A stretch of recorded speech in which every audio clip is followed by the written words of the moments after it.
رمضان کے حوالے سے بات کر رہا تھا، ایک اور حدیث مبارکہ سن لیجیے۔ اللہ کے پاک پیغمبر نے فرمایا رمضان کے فضائل کے حوالے سے اللہ کے حبیب نے فرمایا کہ اللہ کا عام قانون یہ ہے کہ اللہ تعالیٰ ایک نیکی کو 700 گناہ تک بڑھا دیتا ہے، لیکن اللہ کے حبیب نے فرمایا رمضان میں اللہ تعالیٰ نے اپنا قانون بدل لیا۔ رمضان میں اللہ کا قانون اور ہے، اللہ فرماتا ہے جو آدمی میری رضا کی روزہ رکھتا ہے میں اس کو بے حساب دیتا ہوں۔ ایک اور حدیث مبارکہ کے اندر آتا ہے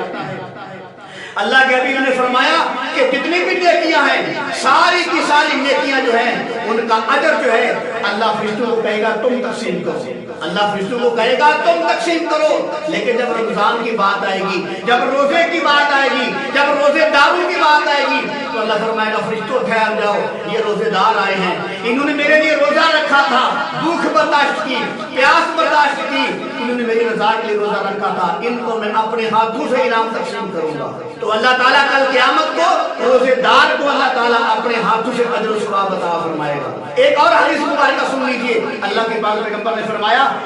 جو روزے دار کے منہ کی بو ہے اللہ تعالیٰ کو کستوری سے بھی زیادہ خوشبودار لگتی ہے۔ ایک اور حدیث مبارکہ سن لیجئے، اللہ کے پاک پیغمبر نے فرمایا صلی اللہ علیہ وسلم فرمایا روزے دار کے لیے روزہ بھی سفارش کرے گا